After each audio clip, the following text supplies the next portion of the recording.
Alright, in this video we're going to make one basement slab, the bottommost one, and I have a section here, and so you can see the columns and the footings are sort of there, and we need a basement 3 level floor slab, and we're also going to see how to do cutouts.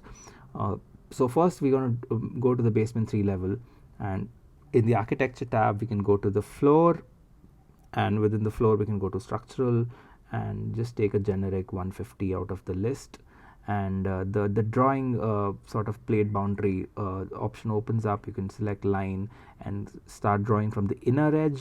Make sure the basement 3, the lower basement, is in the inner edge because the retaining wall goes continuous and the floor slab doesn't intersect the retaining wall. If you make an error, you can feel free to delete it and just recreate the boundary once again, and just go around the entire inside edge of the retaining wall or the column, and so we define the whole boundary of the bottommost PCC slab, and then once you're done you can just click on the check mark and it's there. Now one thing we are going to notice that if we go to the 3D view is that the slab is taking precedence over the wall, over the columns, and you are going to see this tiny gap.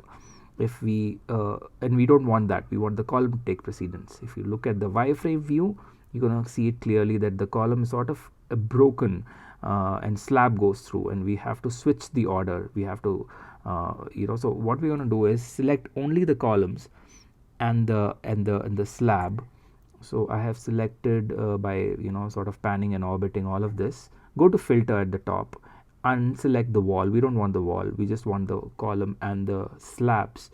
Put it in proper view, go to the spectacle icon and go to isolate element, and now only have what we want. And so we are going to switch order. So we're going to select our wall first, go to modify, go to join, switch order, and it's going to ask what you need first.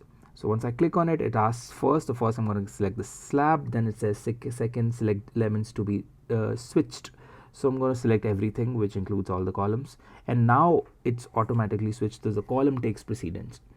So the column is there, and if you take the wireframe view, the column is continuous and the slab is, there's a hole around the slab, which is what we need.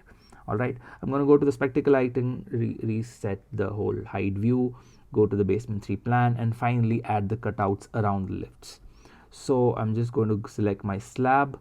If you select everything, just go to the filter view, very useful, unselect everything else, walls and grids, and I just need the floor slab, and I can just click on edit boundary and goes into the drawing mode once again. Again, click the pink the line so that I can have the pink boundary, and this time a boundary within a boundary would mean a void, a hole, or a an opening. So this is how the lift opening would work. Make sure you align the inside line with the outside line the way I am having it. So yeah, it'll reach the edge of the cutout, and when I click on modify and go to 3D view, I can see that my cutouts are there properly, and there will be a lift pit which will go a little deeper, but that's for later.